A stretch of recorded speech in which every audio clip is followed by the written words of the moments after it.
Hello बच्चों, हम last video lecture में हमने आपको जनरल ऑर्गेनिक केमिस्ट्री की छोटी सी नॉलेज दी। एक्चुअली वो जनरल ऑर्गेनिक केमिस्ट्री नहीं थी, वो जनरल केमिस्ट्री कह सकते हो कि कब आप कार्बन को क्या कहोगे, प्राइमरी कहोगे, सेकेंडरी कहोगे, कब टर्शियरी कहोगे, कब क्वार्टरनरी कहोगे, और कब आप वेनाइल टर्म इस्तेमाल करोगे, कब एलाइल टर्म इस्तेमाल करोगे, कब एसाइल टर्म इस्तेमाल करोगे, बेंजीन को फिनोलिक कब कहते हैं, ठीक है, बेंजील ग्रुप कब होता है। ये एक जनरल केमिस्ट्री है जो ऑर्गेनिक केमिस्ट्री में यूज होने वाली है। आज की वीडियो लेक्चर में हम आपको बिल्कुल एग्जैक्ट जो जीओसी होती है वो शुरू करेंगे, जनरल ऑर्गेनिक केमिस्ट्री शुरू करेंगे। तो ऑर्गेनिक केमिस्ट्री पढ़ने से पहले आप लोग जान जाइए कि हर ऑर्गेनिक रिएक्शन की एक मैकेनिज्म होती है, और मैकेनिज्म में आप हर तरह के बॉन्ड फिशन और बॉन्ड किस तरह के बॉन्ड फिशन उसमें यूज होंगे ये आपको मालूम होना चाहिए। किस तरह के अटैकिंग रीजन उस पर अटैक करते हैं ये मालूम होना चाहिए। तो सबसे पहले हम बेस चीज से स्टार्ट, सबसे लोएस्ट से स्टार्ट करते हैं ऑर्गेनिक केमिस्ट्री को। देखिए, ऑर्गेनिक केमिस्ट्री मैकेनिज्म तो हम आपको बाद में पढ़ाएंगे, अलग वीडियो लेक्चर दूंगा मैकेनिज्म का, लेकिन मैकेनिज्म के इस छोटे से पार्ट को हम यहां पे डिस्कस करेंगे। वहीं से हम शुरू करते हैं GOC.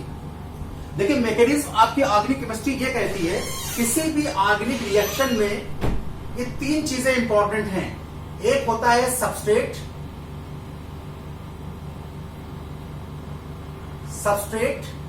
Plus attacking reagent, short form में मैं लिख रहा हूं अटैकिंग रिएजेंट और प्रोडक्ट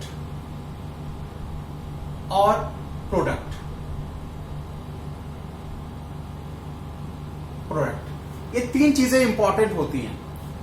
जनरली कह सकते हो सबस्ट्रेट वो होते हैं जिनमें कार्बन कंटेनिंग कंपाउंड को सबस्ट्रेट कहते हैं। कार्बन कंटेनिंग कंपाउंड को जनरली आप कह सकते हो कार्बन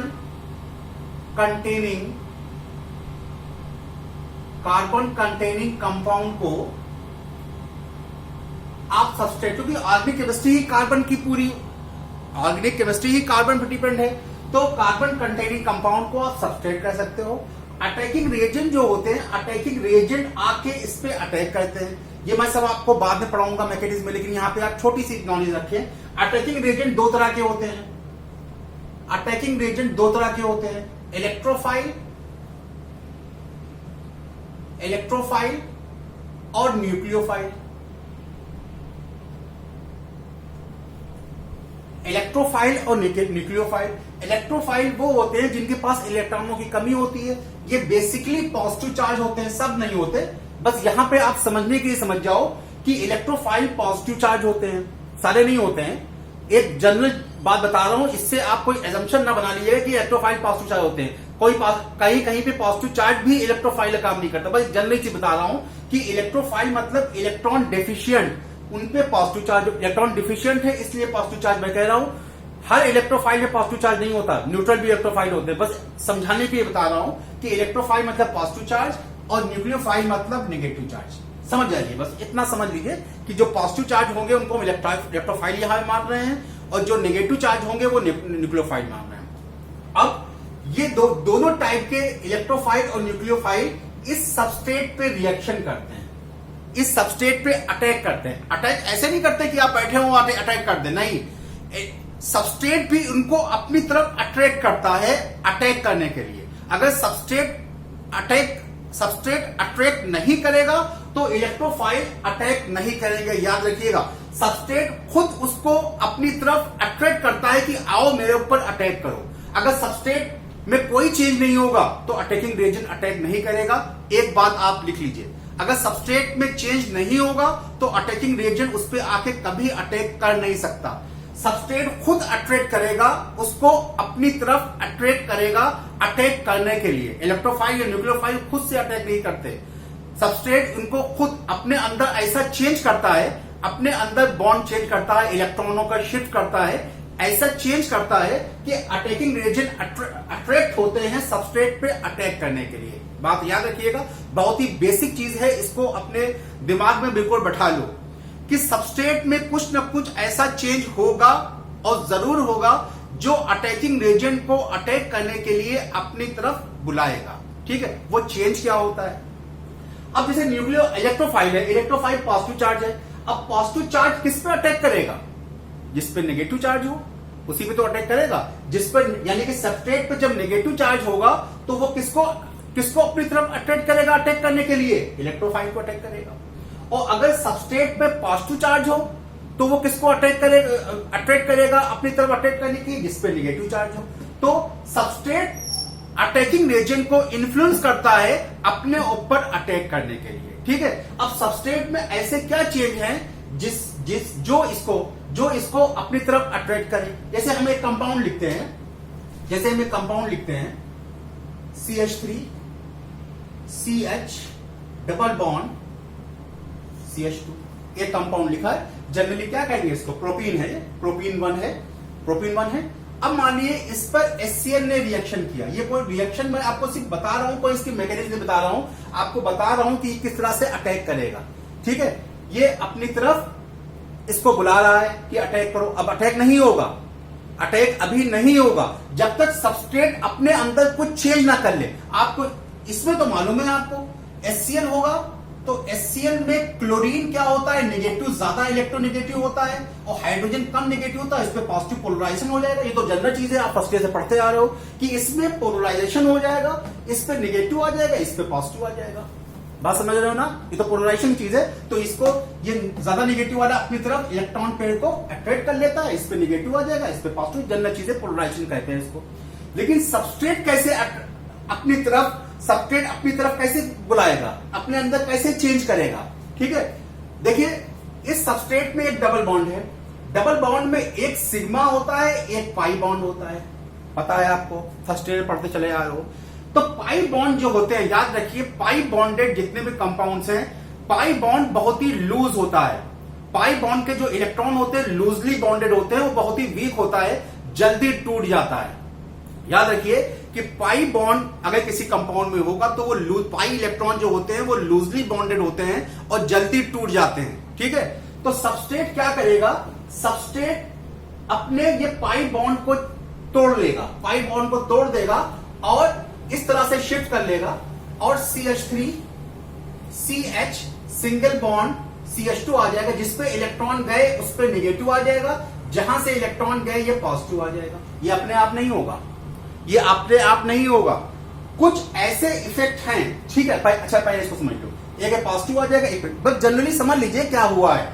ये बॉन्ड टूटे हैं, पाई बॉन्ड टूट गया, पाई बॉन्ड शिफ्ट हो गया, एक पे जिसपे बॉन्ड गया, जिसपे इलेक्ट्रॉन गए उस पे नेगेटिव आ गया, जिसपे जहां से गए उस पे पॉजिटिव आ गया और फिर HCl ने इस पे अटैक कर दिया। HCl नेगेटिव है तो कहां पे अटैक करेगा? पॉजिटिव पे अटैक करेगा। हाइड्रोजन पॉजिटिव है तो कहां पे अटैक करेगा? नेगेटिव पे करेगा और क्या बना लेगा? CH3 CH Cl CH3। ये कंपाउंड बन गया। अब हम आपको कोई मैकेनिज्म नहीं बताने जा रहे हैं, बता रहे हैं कि सबस्ट्रेट अपने अंदर क्या चेंज करते हैं। ये सबस्ट्रेट ने बॉन्ड क्यों तोड़ा? क्या ऐसे कारण थे जिससे सबस्ट्रेट ने बॉन्ड तोड़ दिया? क्यों इलेक्ट्रॉन शिफ्ट हुए? हम बताना ये चाह रहे हैं यहाँ पे। हम मैकेनिज्म नहीं पढ़ा रहा हूं, मैं बताना ये चाह रहा हूं कि सबस्ट्रेट अपने अंदर क्या चेंज करता है जिससे अटैकिंग रिएजेंट अट्रैक्ट हो सबस्ट्रेट की तरफ। मैं वो बताना चाह रहा हूं। सबस्ट्रेट में क्या चेंज होगा, क्यों चेंज होगा, जिससे अटैकिंग रिएजेंट अट्रैक्ट हो इस पर अटैक करने। याद रखिए अटैकिंग रिएजेंट अपने आप अटैक नहीं करता जब तक सबस्ट्रेट उसको अट्रैक्ट ना करे अटैक करने के लिए।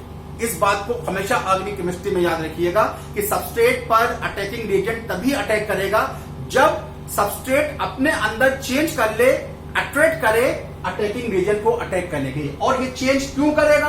ये चेंज क्या ऐसे इफेक्ट हैं जिनके इन्फ्लुएंस से ये चेंज होगा, जिनके प्रभाव से ये चेंज होगा, वो क्या इफेक्ट हैं? उन्हीं इफेक्ट को मैं डिस्कस करूंगा।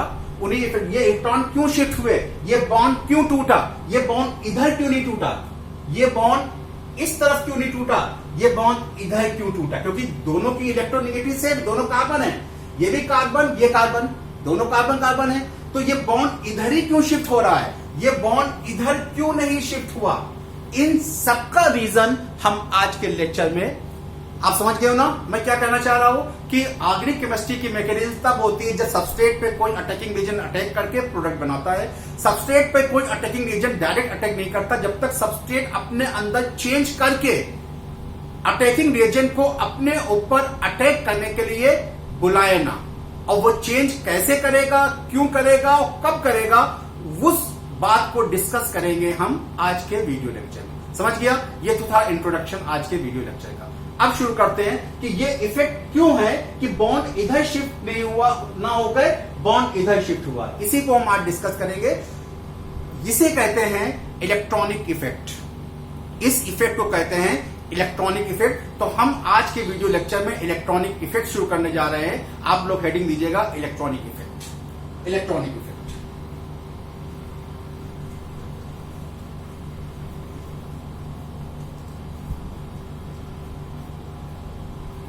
Electronic effect.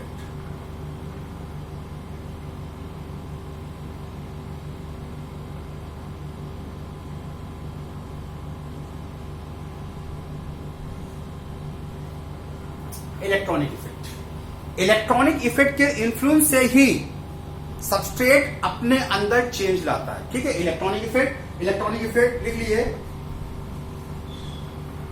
The effect, the effect which appeared due to the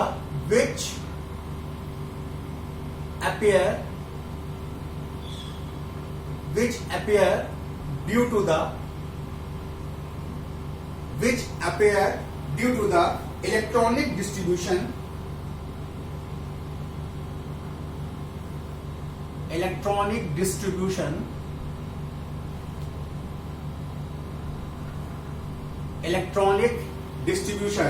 is called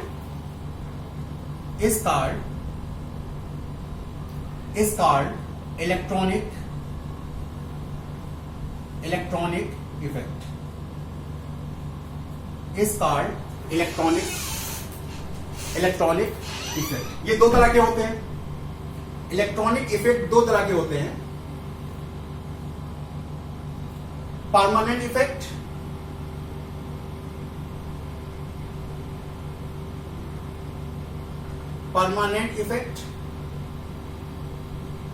temporary effect.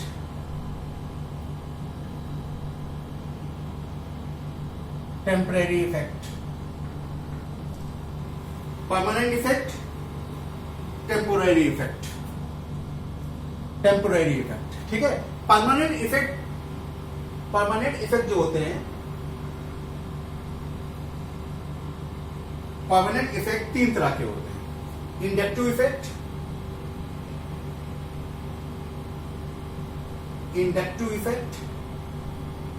Inductive effect दो तरह का होता है। इंडक्टिव इफेक्ट को हम आई से दिखाते हैं।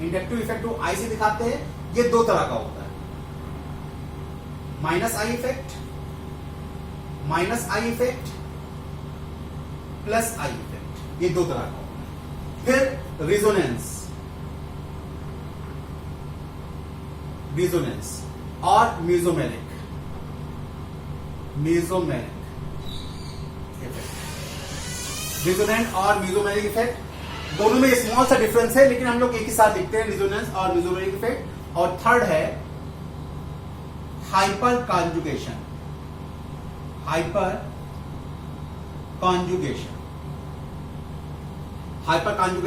इसको एक और नाम दिया जाता है no bond resonance.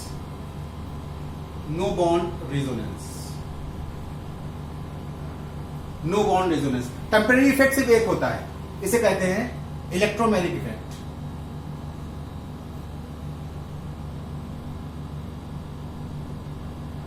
Temporary effect एक ही होता है, जिसे कहते हैं इलेक्ट्रोमेरिक इफेक्ट। स्क्रीनशॉट लें, पहला इफेक्ट शुरू करते हैं।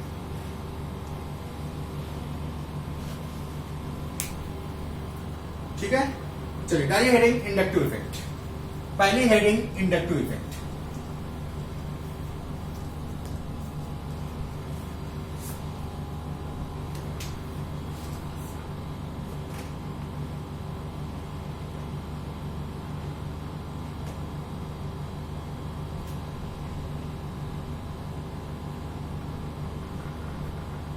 Inductive effect. पहले डेफिनेशन लिख लें, फिर बात करते हैं। द डीलोकलाइजेशन मतलब movement, delocalization of sigma electron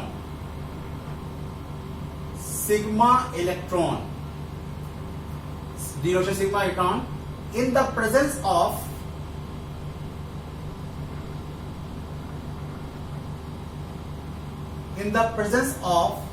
substituent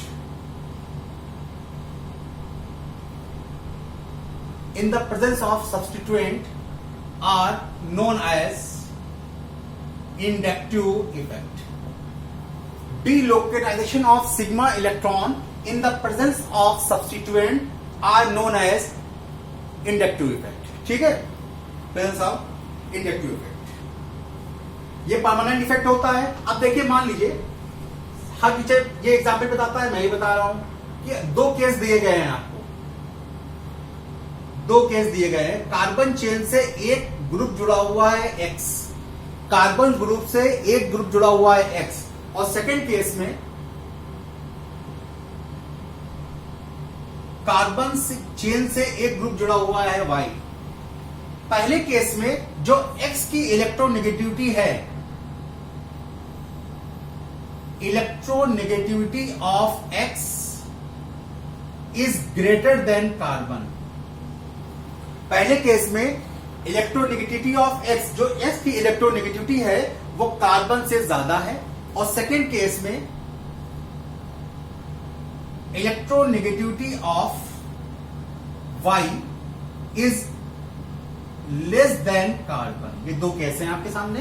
पहले केस में जो ग्रुप जुड़ा हुआ है उसकी इलेक्ट्रोनेगेटिविटी कार्बन से ज्यादा है, सेकेंड केस में Y की इलेक्ट्रोनेगेटिविटी कार्बन से कम है। ठीक है, ये सिंपल चीज है।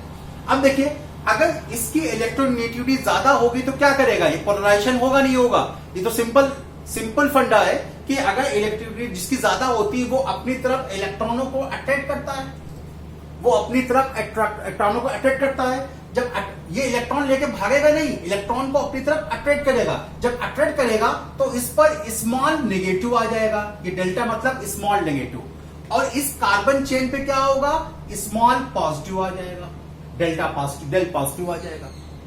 बात समझ में आ गई। अब इस पे पॉजिटिव आया, अब इसने इससे इलेक्ट्रॉन खींचा अपनी तरफ, तो ये क्या करेगा, इसके पास इलेक्ट्रॉन में कमी हो गई तो ये इससे इलेक्ट्रॉन अपनी तरफ खींचेगा, तो इस पर भी आएगा पॉजिटिव लेकिन कम आएगा। 2 पॉजिटिव मतलब ये बहुत स्मॉल वैल्यू है, 1 पॉजिटिव मतलब 1 पॉजिटिव और 2 पॉजिटिव मतलब और कम पॉजिटिव, तो इस पे पॉजिटिव थोड़ा कम आएगा। इस पे अब ये वाला इससे इलेक्ट्रॉन खींचेगा तो इस पे +3 पॉजिटिव आएगा, 3 पॉजिटिव आएगा, मतलब कि इसने अपनी तरफ इलेक्ट्रॉन पुल किया, इस वाले ने, इस X ने अपनी तरफ इलेक्ट्रॉन खींचा तो इसके पास इलेक्ट्रॉनों की कमी हुई। इसने क्या किया, अपने पड़ोस वाले कार्बन से इलेक्ट्रॉन को अपनी तरफ अट्रैक्ट किया, तो इस पे जितना पॉजिटिव आएगा उसके कंपैरिजन में इस पे पॉजिटिव क्या आया, क्योंकि ये इफेक्ट इस पे ज्यादा लग रहा है, जो X वाला इफेक्ट है ये इस पे ज्यादा लग रहा है, इस वाले पे इतना नहीं लगेगा। तो इंडक्टिव इफेक्ट जैसे जैसे कार्बन की डिस्टेंस बढ़ती जाएगी, एटलीस्ट 3 कार्बन तक ये थोड़ा बहुत तो काम करेगा, लेकिन उससे बाद वाले कार्बन पे ये इफेक्ट 0 हो जाता है। डिस्टेंस बढ़ने के साथ जो इस ग्रुप का जो इफेक्ट था, डिस्टेंस बढ़ने के साथ साथ 3 कार्बन तक तो ये ग्रुप रहता है, ये इफेक्ट रहता है, लेकिन उससे अगले कार्बन पे ये इफेक्ट 0 हो जाता है। ये बात रखिएगा कि डिस्टेंस बढ़ने पर इंडक्टिव इफेक्ट 0 होने लगता है, मतलब कि इस कार्बन पे जो इफेक्ट होगा उसके कंपैरिजन में इस कार्बन पे और कम होगा, और उसके कंपैरिजन में इस कार्बन पे बिल्कुल ना के बराबर होगा, और इस कार्बन पे तो होगा ही नहीं। तो 3 कार्बन के बाद ये इफेक्ट डिस्टेंस बढ़ने के साथ साथ ये इफेक्ट कम होने लगता है, तो इसे इंडक्टिव इफेक्ट कहते हैं। इसमें देखिए, अब इसमें क्या हुआ, इसकी इलेक्ट्रोनेगेटिविटी कार्बन से क्या है, कम है, तो कार्बन इससे इलेक्ट्रॉन खींचेगा, तो इस पे क्या आ जाएगा, पॉजिटिव। जब इस पे छोटा सा पॉजिटिव आया तो कार्बन पे क्या आ जाएगा, स्मॉल नेगेटिव। अब स्मॉल नेगेटिव होगा, अब ये इलेक्ट्रॉन जो इसने लिए हैं ये आगे बढ़ाएगा, तो इस पे इसको भी थोड़ा हिस्सा मिलेगा, तो इस पे 2 नेगेटिव आ जाएगा, और उसके बाद 3 नेगेटिव आ जाएगा, फिर डिस्टेंस बढ़ने के साथ ये कम होता चला जाएगा। इससे क्या नतीजा निकला, देखिए इससे क्या नतीजा निकला, जब कार्बन चेन से ऐसा ग्रुप जुड़ा हो जिसकी इलेक्ट्रोनेगेटिविटी कार्बन से ज्यादा हो, तो वो कार्बन चेन से इलेक्ट्रॉनों को खींचने लगता है और कार्बन चेन को पॉजिटिवली चार्ज कर देता है। अभी बता के आए हैं हम उस मैकेनिज्म में कि कब कार्बन पॉजिटिव होगा कब नेगेटिव होगा। तो किसी कार्बन चेन से अगर ऐसा ग्रुप जुड़ा हो जो कार्बन चेन जिसकी इलेक्ट्रोनेगेटिविटी कार्बन से ज्यादा हो, तो वो कार्बन चेन से इलेक्ट्रॉनों को अपनी तरफ अट्रैक्ट करेगा, खुद तो नेगेटिव हो जाएगा और कार्बन चेन को क्या कर देगा, पॉजिटिव कर देगा। ऐसे इफेक्ट कहते हैं माइनस आई इफेक्ट। ऐसे इफेक्ट को कहते हैं माइनस आई इफेक्ट। जब कोई जुड़ा हुआ ग्रुप कार्बन चेन से इलेक्ट्रॉनों को खींचे, जब इलेक्ट्रॉन का ट्रांसफर ग्रुप की तरफ हो, जब इलेक्ट्रॉन का ट्रांसफर ग्रुप की तरफ हो तो इसे कहते हैं माइनस आई इफेक्ट। और जब इलेक्ट्रॉन का ट्रांसफर अब कार्बन चेन से ऐसा ग्रुप जुड़ा हो अगर कि जो जिसकी इलेक्ट्रोनेगेटिविटी कार्बन से कम हो, तो कार्बन चेन उससे इलेक्ट्रॉन खींचने लगेगी, कार्बन चेन उससे इलेक्ट्रॉन खींचने लगेगी, तो कार्बन चेन पे क्या आ जाएगा, नेगेटिव, ग्रुप पे क्या आ जाएगा, पॉजिटिव। तो ऐसे इफेक्ट को जब इलेक्ट्रॉन का displacement away from the group हो, अवे फ्रॉम द सब्स्टिट्यूएंट हो, ऐसे ग्रुप को कहते हैं प्लस आई इफेक्ट। ऐसे इफेक्ट को कहते हैं प्लस आई इफेक्ट। ठीक है, when electron displacement is toward the substituent, it is known as minus I effect. If electron displacement is away from the group, away from the substituent, it is known as plus. It is known as plus I effect. Sorry, it is known as plus I effect. समझ में आ गया? लिख लेंगे अपने आप. If electron displacement is toward the substituent, it is known as minus I effect. If electron displacement is away from the substituent, it is known as plus I effect. कुछ अब ये ग्रुप होते हैं, कुछ माइनस आई इफेक्टिंग ग्रुप होते हैं, कुछ plus आई effecting group होते हैं। ये मैं आपको लिखवाऊंगा, minus I effect, plus I effect और इंडक्टिव इफेक्ट। समझ गए इंडक्टिव इफेक्ट? इसका स्क्रीनशॉट ले, आगे बढ़ते हैं।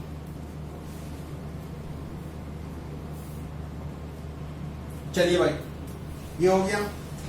अब माइनस आई इफेक्टिंग ग्रुप क्या होंगे, हेडिंग देंगे minus I effecting group. Minus I effecting group, minus I effecting group, minus I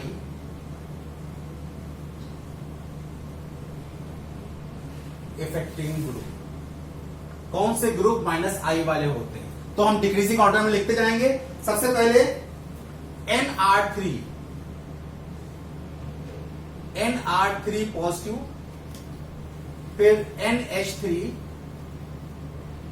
positive, उसके बाद NO2, फिर CN, उसके बाद COOH, उसके बाद फ्लोरीन, क्लोरीन, ब्रोमीन, आयोडीन, उसके बाद OR मतलब ईथर, उसके बाद एल्कोहल OH, और उसके बाद फेनाइल ग्रुप C6H5। C6H5 को हम कहते हैं फेनाइल ग्रुप। और उसके बाद हाइड्रोजन। हाइड्रोजन एक रेफरेंस है, हाइड्रोजन एक रेफरेंस है और ये बीच का इंटरमीडिएट है। प्लस आई और माइनस आई के बीच, माइनस आई और प्लस आई के बीच रेफरेंस है। इसका इंडक्टिव इफेक्ट 0 होता है। इंडक्टिव इफेक्ट इसका हाइड्रोजन में कितना होता है, 0 होता है। ये ना ही इलेक्ट्रॉन को अट्रैक्ट करता है, ना ही रिपेल करता है। ठीक है, अब ये सारे ग्रुप कार्बन चेन से जब भी अटैच होंगे तो कार्बन की चेन को क्या कर देंगे, पॉजिटिवली चार्ज कर देंगे, इलेक्ट्रॉन उससे खींच लेंगे। इलेक्ट्रॉन कार्बन चेन से खींचेंगे तो इसे क्या कहेंगे, इलेक्ट्रॉन विथड्रॉइंग ग्रुप कहेंगे। माइनस आई इफेक्टिंग ग्रुप को इलेक्ट्रॉन विथड्रॉइंग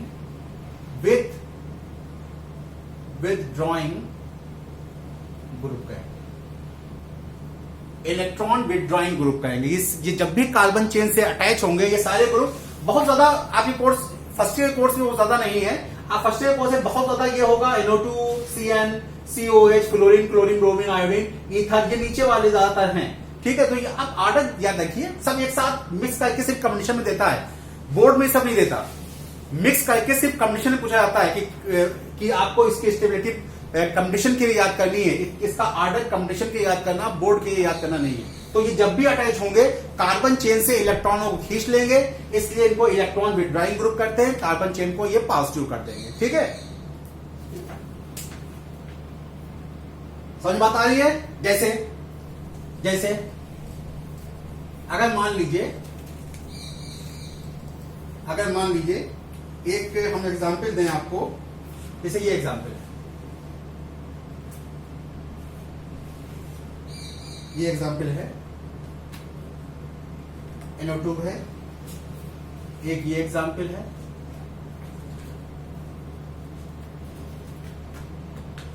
ये सी। ठीक है, ये क्या है? साइक्लोहेक्सेन है, ये भी साइक्लोहेक्सेन है, ये कार्बन चेन समझ लो उसको, बस रिंग है ये। अब ये क्या है? इलेक्ट्रॉन विथड्राइंग ग्रुप है। क्या करेंगे? कार्बन चेन से इलेक्ट्रॉन खींचने लगेंगे, कार्बन चेन से इलेक्ट्रॉन खींचने लगेंगे। ठीक है, तो कार्बन चेन को क्या कर देंगे? पॉजिटिव। कार्बन चेन को क्या कर देंगे? पॉजिटिव। एक के बाद क्या हो जाएगा? कार्बन चेन क्या हो जाएगी? 2 नेगेटिव, सो 2 पॉजिटिव। कार्बन चेन को पॉजिटिव कर देंगे। ठीक है, ये भी ऐसा ही करेंगे, इलेक्ट्रॉन कार्बन चेन से खींचने लगेंगे, इलेक्ट्रॉन कार्बन चेन से खींचने लगेंगे। कार्बन चेन को कैसा कर देंगे? पॉजिटिव कर देंगे, कार्बन चेन को पॉजिटिव कर देंगे। ठीक है, बात समझ में आ रही है? जैसे ये जुड़ जाए, CH3 CH, CH2 CH3 CH3। अब यहां पे फ्लोरीन जुड़ गया। अब क्या करेगा? सारे कार्बन चेन को अपनी तरफ खींच देगा। ठीक है, ये नेगेटिव आ जाएगा, इस पे क्या हो जाएगा? माइनस, ये फ्लोरीन नेगेटिव हो जाएगा, कार्बन चेन कैसे आ जाएगी? डेल्टा पॉजिटिव हो जाएगी। ये ज्यादा पॉजिटिव, इस पे थोड़ा कम पॉजिटिव, इस पे थोड़ा कम पॉजिटिव, इस तरह से ये मूवमेंट होगा इलेक्ट्रॉन। ठीक है, समझ गए? चलिए स्क्रीनशॉट ले लीजिए। अब प्लस आई इफेक्टिंग ग्रुप,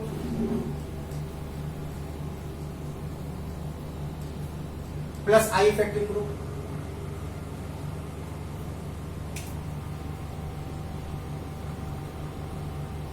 ये इलेक्ट्रॉन डोनेटिंग ग्रुप कहलाते हैं, इलेक्ट्रॉन डोनेटिंग ग्रुप। प्लस आई इफेक्टिंग ग्रुप जो होते हैं वो इलेक्ट्रॉन डोनेटिंग ग्रुप कहलाते हैं। वो होते कौन कौन से हैं? वो होते हैं O-2, COO- और CH3 होल थ्राइस टर्शरी, फिर सेकेंडरी CH3 होल ट्वाइस, उसके बाद प्राइमरी CH2 CH3। ठीक है, और उसके बाद आपका आता है मेथिल, उसके बाद आएगा आपका मेथिल। ये सब प्लस आई इफेक्टिंग ग्रुप होते हैं। ये जब भी जिस ग्रुप से जुड़ेंगे वो कार्बन चेन को क्या कर देंगे? पॉजिटिव कर देंगे, सॉरी कार्बन चेन को नेगेटिव कर देंगे। स्क्रीनशॉट ले लें, समझ में आ गई बात?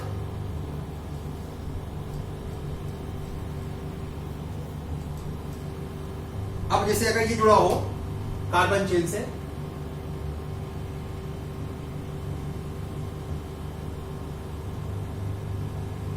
अब क्या करेंगे? ये सब प्लस आई इफेक्टिव, या ऐसे कर दीजिए, जैसे ये है N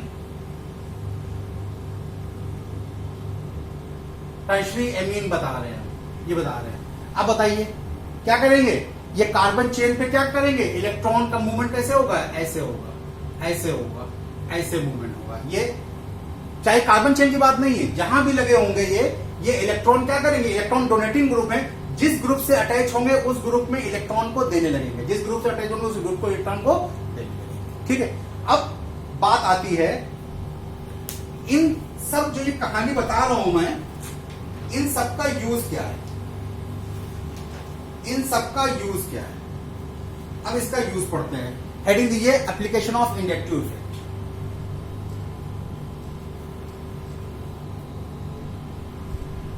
application of inductive effect. जो आपके कोर्स में है वो पढ़ा रहा हूं।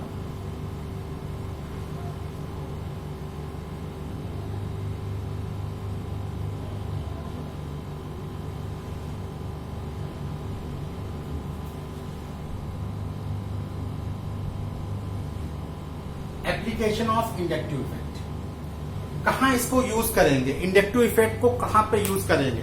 तो पहली हेडिंग दीजिए इसमें, strength of carboxylic acid. Strength of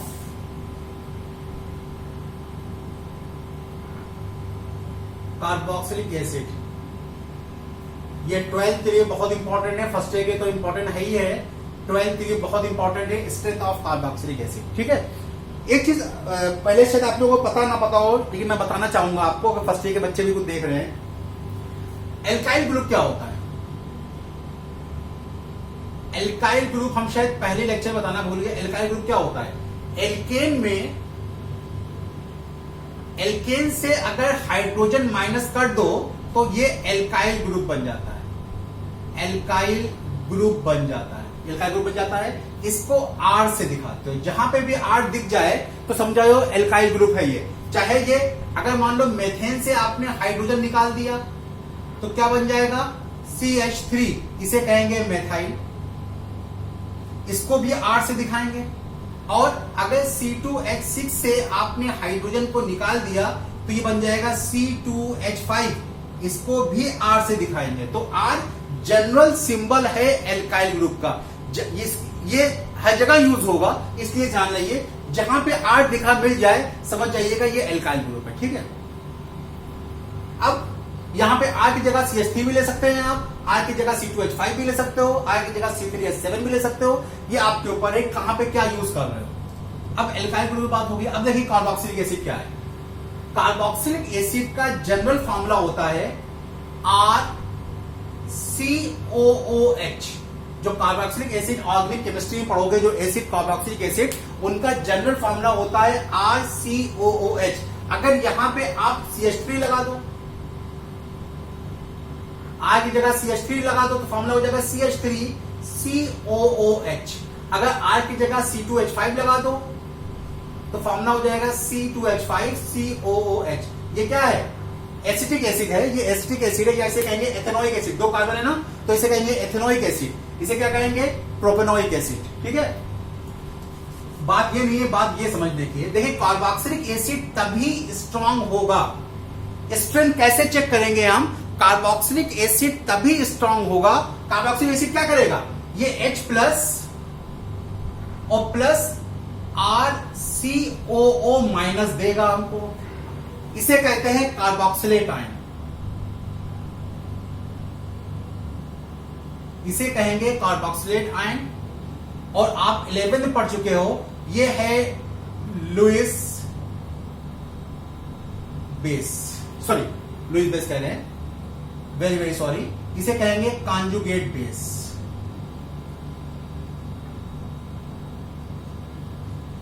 इसे कहेंगे कॉन्जुगेट बेस। ये एक कॉन्जुगेट बेस, पता है जब कोई एसिड एक प्रोटॉन निकाल देता है, ये क्या है? Proton H plus proton. जब कोई एसिड एक प्रोटॉन निकाल देता है तो उसका बचा हुआ पार्ट किसके तरह काम करता है?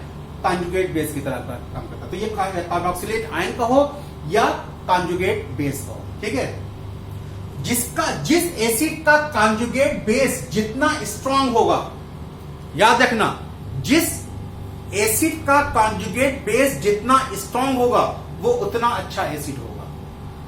जिस एसिड का कॉन्जुगेट बेस जितना स्ट्रांग होगा वो उतना अच्छा एसिड होगा। तो वो फैक्टर्स जो कॉन्जुगेट बेस को स्ट्रांग कर देंगे, वो फैक्टर्स जो कॉन्जुगेट बेस को स्ट्रांग कर देंगे वो क्या कहलाएंगे? जो कॉन्जुगेट बेस को स्ट्रांग, जो फैक्टर कॉन्जुगेट बेस को स्ट्रांग कर देंगे तो एसिड क्या हो जाएगा? स्ट्रांग हो जाएगा। अगर कोई फैक्टर कॉन्जुगेट बेस को वीक कर रहा है तो एसिड क्या हो जाएगा? वीक हो जाएगा। तो कॉन्जुगेट बेस को समझकर आप एसिड और बेस कौन स्ट्रांग है कौन बेस बता देते हो। अगर किसी एसिड से कोई ऐसा सब्स्टिट्यूएंट जुड़ा हुआ है जो कॉन्जुगेट बेस को स्ट्रांग कर रहा है तो वो एसिड स्ट्रांग होगा। अगर कॉन्जुगेट कोई ऐसी चीज जुड़ जाए एसिड से जो एसिड को कार्बोक्सिलिक आयन को वीक करे तो वो एसिड क्या हो जाएगा, वीक हो जाएगा। ऐसे समझिए, जैसे मान लीजिए एक कंपाउंड है फ्लोरीन CH2COOH, एक ये कंपाउंड है, ठीक है।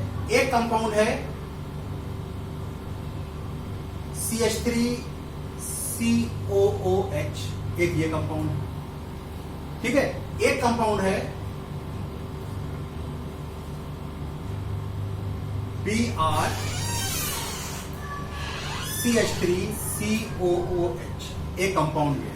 अब आपसे पूछे कि कौन स्ट्रॉन्ग एसिड है, कौन इन तीनों में कौन स्ट्रॉन्ग एसिड है, तो आप अपनी बेसिक चीज वही ध्यान रखें, आप अपनी बेसिक चीज वही ध्यान रखें, जिसका कार्बोक्सिलेट आयन स्ट्रॉन्ग होगा वो उतना अच्छा एसिड होगा, ठीक है। अब देखिए, अगर ये इसका कार्बोक्सिलेट आयन क्या होगा, इस एसिड का कार्बोक्सिलेट आयन क्या होगा, इस एसिड का कार्बोक्सिलेट आयन क्या होगा, FCH2COO-, इसका कार्बोक्सिलेट आयन क्या होगा, CH3COO-, ठीक है। इसका कार्बोक्सिलेट आयन क्या होगा, CH3BrCH3COO-, यही तो कार्बोक्सिलेट आयन होगा, ऊपर वाली चीज समझ आइए, यही कार्बोक्सिलेट आयन होगा। एक चीज याद रखिए, हमेशा चार्ज स्पीशीज चाहे वो पॉजिटिव हो चाहे वो निगेटिव हो, अनस्टेबल होती है। ये कहीं पॉइंट नोट कर दीजिएगा कि चार्ज स्पीशीज हमेशा अनस्टेबल होती है, और चार्ज अगर एक जगह रुका रहे तो वो सबसे अनस्टेबल कंपाउंड होता है। चार्ज स्पीशीज न्यूट्रल स्पीशीज के कंपैरिजन में बहुत ज्यादा अनस्टेबल होती है। अगर चार्ज एक जगह रुका हुआ है तो वो और अनस्टेबल होगी। अब देखिए, इन तीनों केस में आप देख के बताइए कि किसमें चार्ज ज्यादा डिस्ट्रीब्यूट होगा, चार्ज स्प्रेड, किस केस में चार्ज ज्यादा स्प्रेड होगा। इन तीनों चीजों में बताइए कि किस में चार्ज ज्यादा स्प्रेड होगा, ठीक है। अब देखिए, फ्लोरीन क्या है, -I इफेक्टिंग ग्रुप है, -I इफेक्टिंग ग्रुप है। ये कार्बन चेन से इलेक्ट्रॉनों को खींचेगा, कार्बन चेन से इलेक्ट्रॉनों को खींचेगा, इससे भी खींचेगा। जब इससे खींचेगा तो ये नेगेटिव चार्ज डिस्ट्रीब्यूट हो जाएगा, इस पे भी आ जाएगा और इस पे भी आ जाएगा। खुद देखिए, बहुत कॉमन सेंस की बात है और बहुत फंडामेंटल बात है। अगर -I इफेक्टिंग ग्रुप जुड़ा हुआ है किसी से, तो वो क्या करेगा, इस चार्ज को, इलेक्ट्रॉनों को पुल करेगा, इलेक्ट्रॉनों को खींचेगा, इलेक्ट्रॉनों को अपनी तरफ खींचेगा। जब अपनी तरफ खींचेगा तो ये चार्ज क्या होगा, नेगेटिव चार्ज डिस्ट्रीब्यूट हो जाएगा इन दोनों कार्बन के बीच में, ठीक है। इसमें देखिए, इसमें ऐसा ग्रुप जुड़ा हुआ है, इससे कार्बोक्सिलेट आयन से ऐसा ग्रुप जुड़ा हुआ है जो कि +I इफेक्टिंग है। या अभी ये समझिए, +I से कंफ्यूज हो जाओगे। इसमें कोई ग्रुप नहीं जुड़ा हुआ है जो चार्ज को डिस्ट्रीब्यूट करे, जो चार्ज को डिस्ट्रीब्यूट करे। हाँ, ऐसा ग्रुप तो जुड़ा हुआ है जो इलेक्ट्रॉनों को दे। इसके पास ऑलरेडी इलेक्ट्रॉन है, इसके पास एक्सेस है इलेक्ट्रॉनों की, नेगेटिव चार्ज है। अब इसको और इलेक्ट्रॉन दे दोगे तो क्या होगा, मोस्ट अनस्टेबल हो जाएगा। बात समझ रहे हो ना। इसके पास फ्लोरीन लगा हुआ है, फ्लोरीन -I इफेक्टिंग ग्रुप है। -I इफेक्टिंग ग्रुप मतलब वो इलेक्ट्रॉनों को खींच रहा है। जब इलेक्ट्रॉनों को खींचेगा तो चार्ज डिस्ट्रीब्यूट होगा, चार्ज डिस्ट्रीब्यूट होगा तो स्पीशीज स्टेबल हो जाएगी, ठीक है। इसमें ऐसा ग्रुप जुड़ा हुआ है जो कि +I इफेक्टिंग ग्रुप है, CH3 is a +I effecting group. ये क्या करेगा, इस पर नेगेटिव चार्ज है, इसका चार्ज बांट तो रहा नहीं है और इसको चार्ज प्रोवाइड कर रहा है और इस पे बोझ डाल रहा है। जब बोझ डाल रहा है तो क्या होगा, जब बोझ डालेगा तो क्या होगा, तो ये अनस्टेबल हो जाएगा। इसमें देखिए, ये भी -I इफेक्टिंग ग्रुप है, ये भी अपनी तरफ खींचेगा। अब ये तो मोस्ट अनस्टेबल हो गया, इसका कार्बोक्सिलेट आयन मोस्ट अनस्टेबल होगा। लेकिन इन दोनों केस में देखिए, अब इसमें दोनों -I हैं। अब आपको चेक करना पड़ेगा ज्यादा -I कौन है, तो fluorine is a have more -I effect than bromine. तो फ्लोरीन इसमें ज्यादा स्टेबल होगा, इसका कार्बोक्सिलेट आयन ज्यादा स्टेबल होगा -I इफेक्ट की वजह से, और ये मोस्ट स्टेबल एसिड है, ये स्ट्रॉन्ग एसिड होगा, और ये bromo acetic acid weak acid होगा, ठीक है। और ये तो सबसे कम होगा। सबसे स्ट्रॉन्ग कौन होगा, फर्स्ट वाला, उसके बाद होगा थर्ड वाला, उसके बाद होगा सेकेंड वाला। ये है फंडा। मतलब कि एसिड वही स्ट्रांग होगा जिसका कार्बोक्सिलेट आयन जितना स्टेबल हो। इंपॉर्टेंट फंडा है, जो एसिड उतना ही स्ट्रांग होगा जिसका कार्बोक्सिलेट जितना ही। अब ऐसे फैक्टर जो स्टेबिलिटी को बढ़ाएं अगर जुड़े हुए हैं तो कार्बोक्सिलेट आयन स्टेबल होगा, एसिड क्या होगा, स्ट्रांग होगा। अगर ऐसे फैक्टर जो स्टेबिलिटी को घटा रहे हैं कार्बोक्सिलेट आयन की, तो एसिड क्या होगा, वीक होगा। ये फैक्टर, ठीक है, समझ में आ गई बात, स्क्रीनशॉट ले लें। अब नेक्स्ट एक, अब मान लीजिए 2-3 क्वेश्चन दे दिए जाए आपको। जैसे ये क्वेश्चन मैं दे रहा हूं, क्वेश्चन सॉल्व कीजिए आप लोग। जैसे ये है, जैसे मैंने कह दिया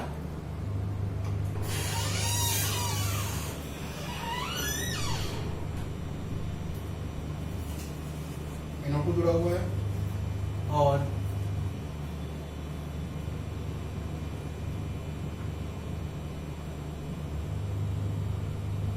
एक ही जुड़ा हुआ है और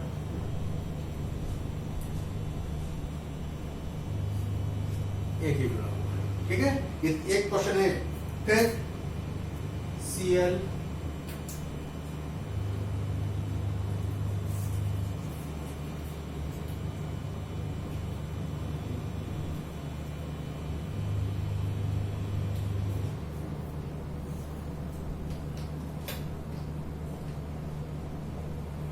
ये हो गया और एक ये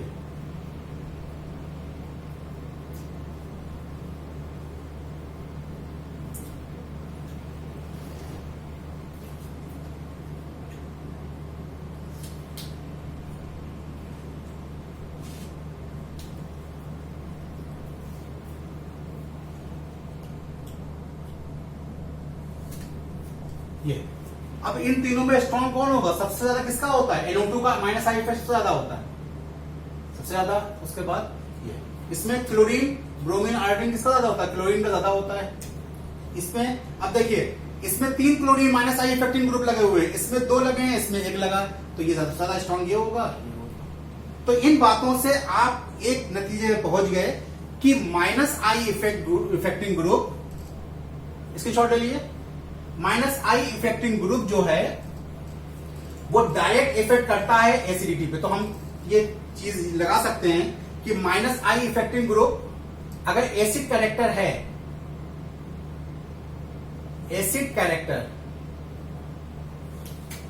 is directly proportional to minus I effecting. लगाने को लगा सकते हैं आप, लेकिन मेन फंडा आपका वही है कि जिसका कार्बोक्सिलेट आयन जितना स्टेबल होगा वो उतना स्टेबल एसिड होगा, मेन वो है। लेकिन जनरली आप जिसको यूज कर सकते हो, acid character directly proportional to minus I effect. अगर माइनस आई इफेक्टिंग ग्रुप कहीं लगा हुआ है तो वो स्ट्रॉन्ग एसिड होगा, और प्लस आई लगा है तो वो एसिड को, कार्बोक्सिलेट आयन को वीक कर देगा और एसिड क्या हो जाएगा, वीक हो जाएगा, ठीक है।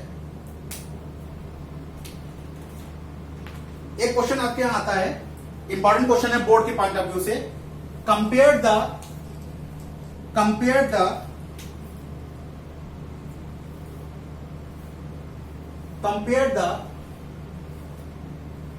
acidic strength,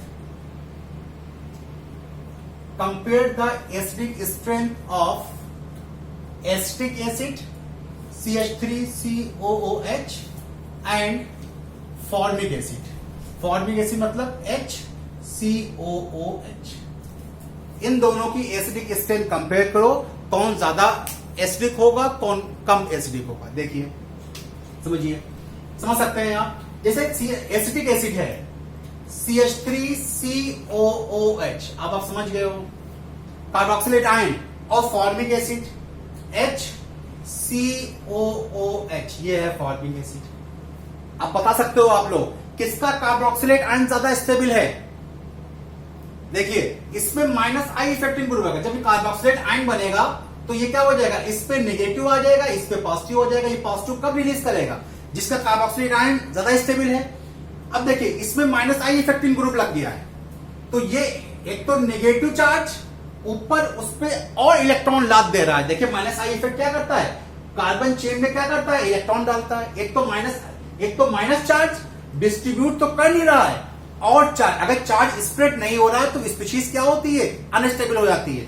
अब इसमें क्या है, इसमें एक तो डिस्ट्रीब्यूट तो किया नहीं, ऊपर से और उस पर बोझ ला दिया, तो ये अनस्टेबल क्यों है, क्योंकि CH3 जो है वो प्लस आई इफेक्टिंग ग्रुप है, ये इलेक्ट्रॉन डेंसिटी कार्बोक्सिलेट आयन की और बढ़ा देगा, इससे कार्बोक्सिल जो ये एसिटिक एसिड है वो वीक एसिड हो जाएगा। फॉर्मिक एसिड में आइए, फॉर्मिक एसिड में के केस में, फॉर्मिक एसिड के केस में जो H लगा हुआ है ये तो ना माइनस आई है ना प्लस आई है, ना ये इलेक्ट्रॉनों को अट्रैक्ट करेगा ना इलेक्ट्रॉनों को रिपल करेगा, तो इसके कंपैरिजन में ये खुद तो बहुत ज्यादा स्टेबल, किसी और अगर माइनस आई इफेक्टिंग ग्रुप यहां पे लग जाए तो इसके कंपैरिजन में तो ये वीक होगा, लेकिन इसके कंपैरिजन में फॉर्मिक एसिड क्या होगा, स्ट्रॉन्ग एसिड होगा। तो दोनों में एसिटिक एसिड और फॉर्मिक एसिड में ज्यादा स्ट्रॉन्ग एसिड कौन है, फॉर्मिक एसिड। क्यों, क्योंकि एसिटिक एसिड में CH3 ग्रुप प्लस आई इफेक्टिंग ग्रुप है, एसिटिक एसिड में CH3 ग्रुप प्लस आई इफेक्टिंग ग्रुप है, जो कार्बोक्सिलेट आयन की इलेक्ट्रॉन डेंसिटी को बढ़ा देगा और कार्बोक्सिलेट आयन को वीक कर देगा, जिससे ये वीक एसिड की तरह काम करेगा। और एसिटिक एसिड में फॉर्मिक एसिड में हाइड्रोजन लगा हुआ है जो कि ना प्लस आई इफेक्टिंग ग्रुप है ना माइनस आई इफेक्टिंग ग्रुप है, ये इस पे ना ये बांटेगा, ये पुश नहीं करेगा, ना ये इलेक्ट्रॉन देगा ना इलेक्ट्रॉन लेगा, इससे ये एसिटिक एसिड की तरह काम करेगा। ठीक है, समझ में आ गई बात। कोई कंफ्यूजन है तो आप लोग मुझको डिस्कस में मैसेज कर सकते हो। Thank you so much. अब इसके दो पार्ट, इंडक्टिव इफेक्ट अभी कंप्लीट नहीं हुआ। इंडक्टिव इफेक्ट में मैंने एसिडिक कैरेक्टर डिस्कस कर लिया। अब नेक्स्ट वीडियो लेक्चर में हम बेसिक कैरेक्टर डिस्कस करेंगे कि जो इंडक्टिव इफेक्ट है वो बेसिक कैरेक्टर पे क्या इफेक्ट डालता है। वीडियो लेक्चर बड़ा हो रहा है, इसलिए हम यहाँ इसी लेक्चर में हम बेसिक कैरेक्टर डिस्कस नहीं करेंगे, लेकिन नेक्स्ट लेक्चर में हम इसके बेसिक कैरेक्टर को डिस्कस करेंगे और जो आपके कोर्स में है बेसिक नेचर ऑफ एमीन्स को डिस्कस करेंगे। Thank you so much.